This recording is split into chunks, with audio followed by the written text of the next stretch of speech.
रिश्तों में माफी मांगने से यह साबित नहीं होता कि हम गलत हैं, और दूसरा सही माफी का असली अर्थ है हम रिश्तों को निभाने की काबिलियत उनसे ज्यादा रख दें। ये अंदाज भी जिंदगी का आजमाना चाहिए। जब जंग हो अपनों से तो हार जाना चाहिए। कोई भी रिश्ता बनाना इतना आसान है जैसे मिट्टी पर मिट्टी लिखना, पर उसे निभाना उतना ही मुश्किल है जैसे पानी पर पानी से पानी लिखना। कोई टूटे तो उसे सजा ना सीखो, कोई रोके तो उसे मनाना सीखो। रिश्ते तो मिलते हैं भाग्य से, बस उन्हें खूबसूरती से निभाना सीखो। अपना और पराया है क्या?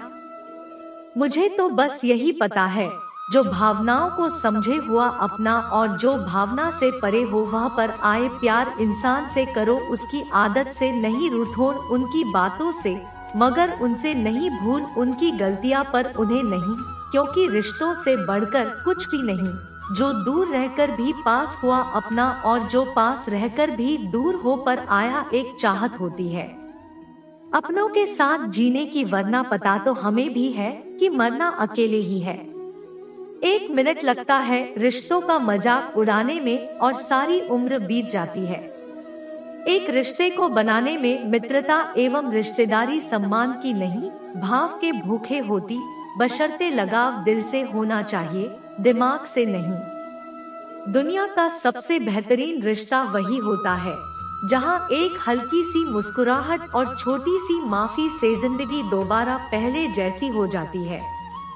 कुछ रिश्ते बस ऑनलाइन होते जो नेट बंद होते ही टूट जाते हैं, सख्त हाथों से भी फिसल जाती है।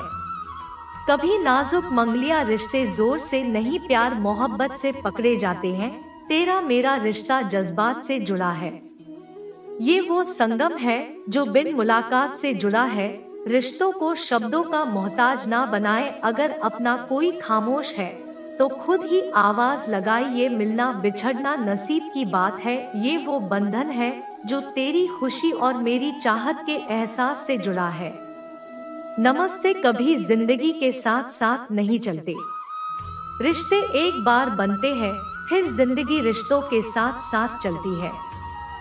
जरूरी नहीं कि सारे सबक किताबों से ही सीखी जाए, कुछ सबक जिंदगी और रिश्ते सिखा देती है।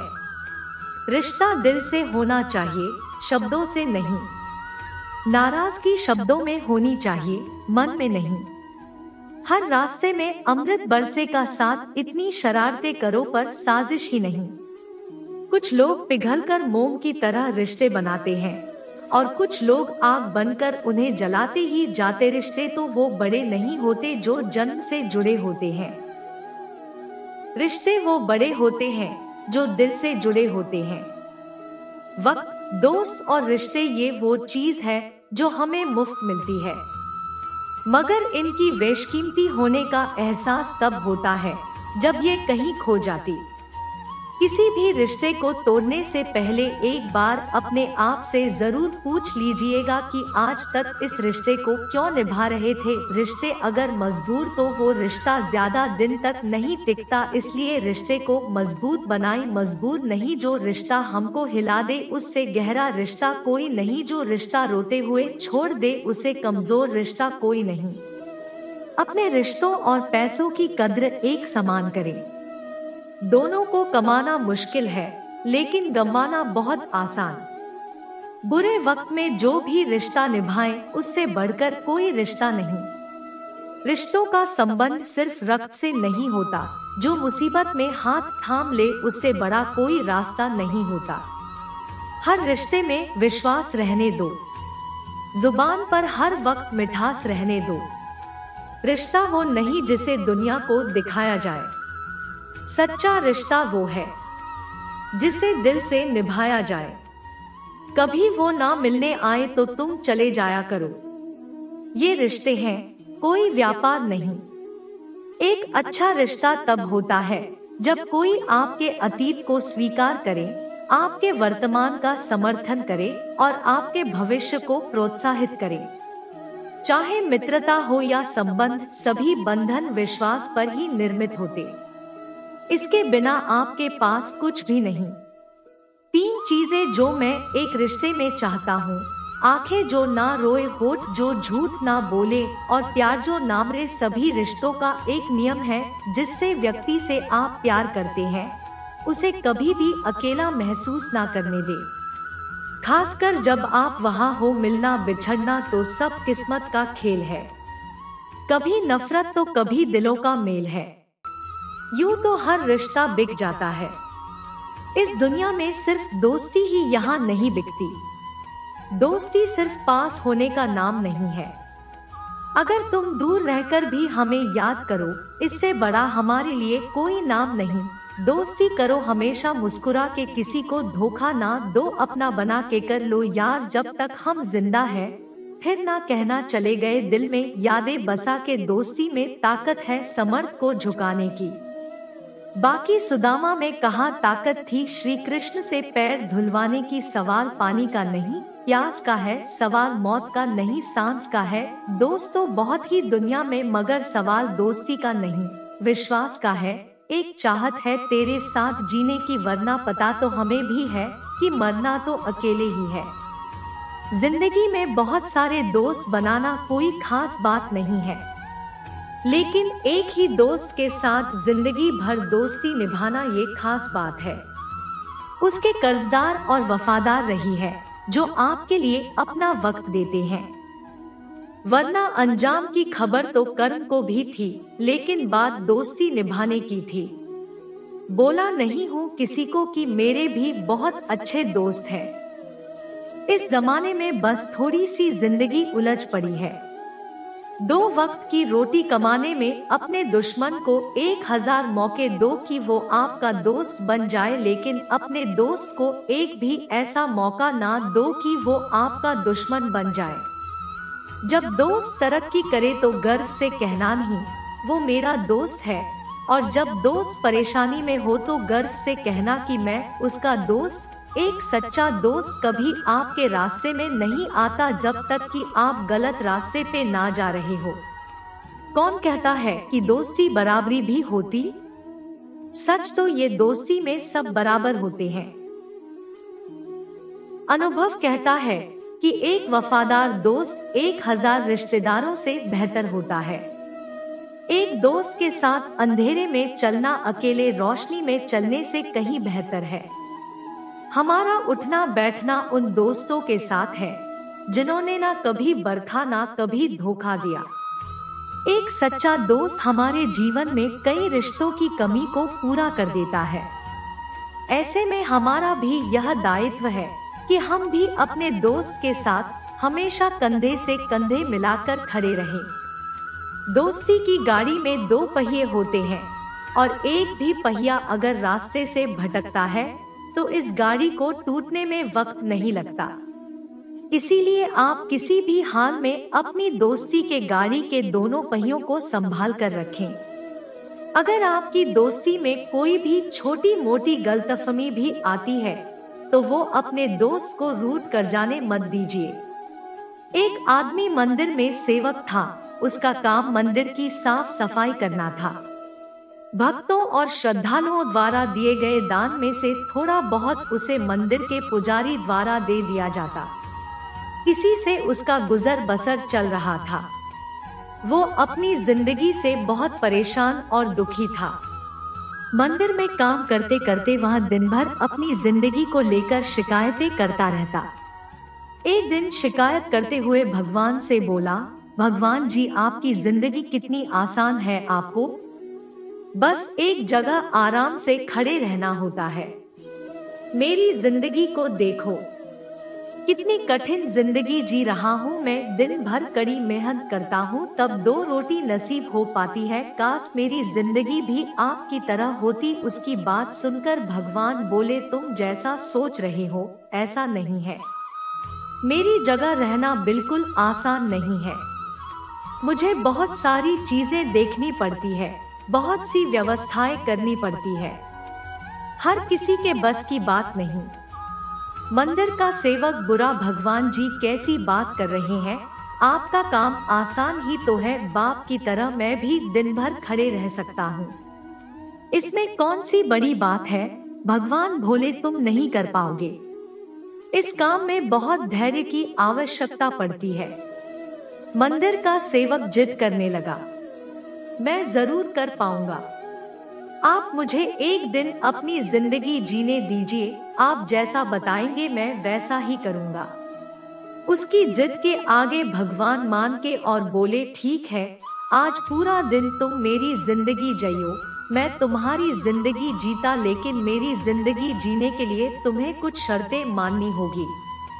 सेवक बोला, मैं हर शर्त मानने को तैयार हूँ।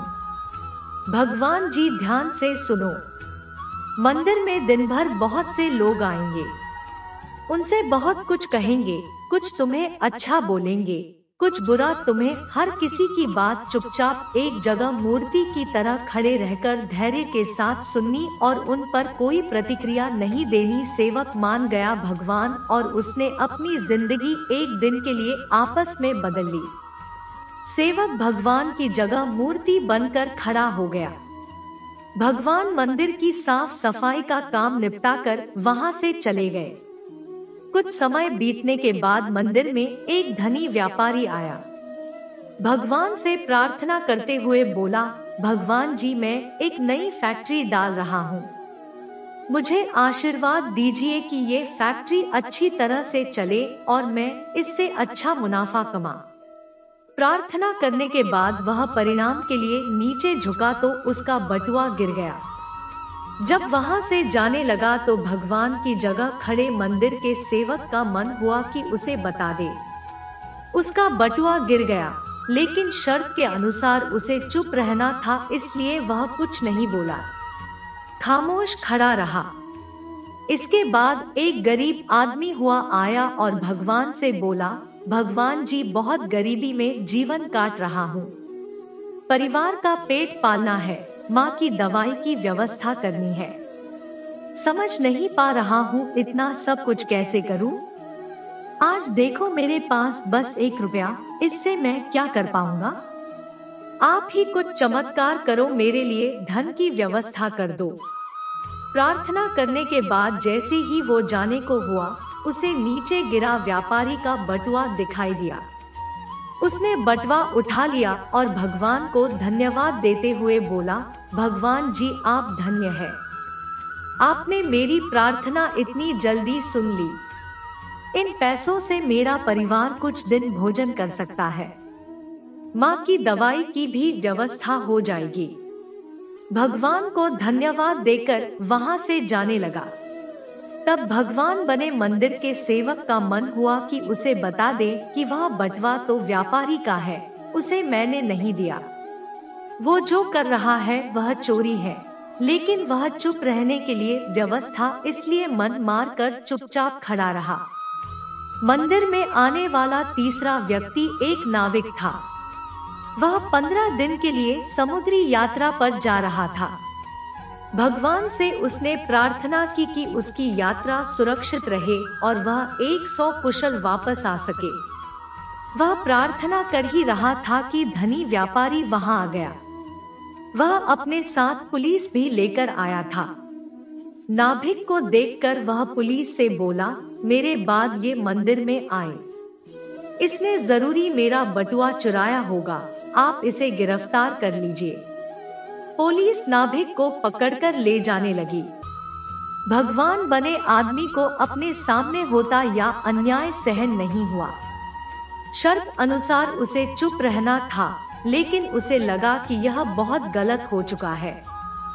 यदि अब मैं चुप रहा तो एक बेकसूर आदमी को व्यर्थ में ही सजा भुगतनी पड़ेगी। उसने अपनी चुप्पी तोड़ते हुए कहा, आप गलत व्यक्ति को पकड़कर ले जा रहे हैं। ये बटुआ इस नाविक ने नहीं बल्कि इससे पहले आए गरीब व्यक्ति ने चुराया है। मैं भगवान हूँ, मैंने सब कुछ देखा है। पुलिस भगवान की बात कैसे नहीं मानती। उनकी बात मानकर उन्होंने नाविक को छोड़ दिया और उस गरीब आदमी को पकड़ लिया जिसने बटुआ लिया था। शाम को जब भगवान वापस आए तो मंदिर के सेवक ने पूरे दिन का सुनाते हुए गर्व के साथ बताया कि आज मैंने एक व्यक्ति के साथ अन्याय होने से रोका। देखिए, आपकी जिंदगी जीकर मैंने कितना अच्छा काम किया है। उसके बाद सुनकर भगवान बोले, यह तुमने क्या किया? मैंने तुमसे कहा था चुपचाप मूर्ति बनकर खड़े रहना, लेकिन वैसा ना कर तुमने मेरी पूरी योजना पर पानी फेर दिया। उस धनी व्यापारी ने बुरे कर्म करके इतना धन कमाया है, यदि उसमें से कुछ पैसे गरीब आदमी को मिल जाते तो उसका भला हो जाता और व्यापारी के पाप भी कुछ कम हो जाते।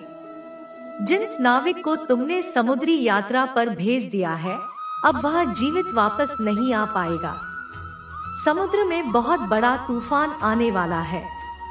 यदि वह कुछ दिन जेल में रहता तो कम से कम बच जाता। सेवा की यह बात सुनकर एहसास हुआ कि वो बस वही देख पा रहा था जो आंखों के सामने हो रहा था। उन सब के पीछे की वास्तविकता को देख नहीं पा रहा था। जबकि भगवान जीवन के हर पहलू पर विचार अपनी योजना बनाते हैं और लोगों की जीवन को चलाते हैं। इस कहानी से हमें क्या सीख मिलती है? हम सभी भगवान की योजनाओं को समझ नहीं पाते। जब हमारे साथ कुछ गलत हो रहा होता है, ये हमारे हिसाब से कुछ नहीं हो रहा होता है, तो अपना धैर्य खोकर हम भगवान को दोष देने लगते हैं। हमें समझ नहीं पाते हैं कि इन सब के पीछे भगवान का कोई ना कोई योजना छुपी हुई है। ऐसे समय में हमें भगवान पर विश्वास रखकर धैर्य करने की आवश्यकता है। इसलिए चिंता ना करें। यदि आपकी मर्जी से कुछ नहीं हो रहा है, तो इसका अर्थ है कि वह भगवान की मर्जी से हो रहा है, और भले ही देर से सही भगवान की मर्जी से इस तरफ अच्छा ही होता है। दोस्तों, इस वीडियो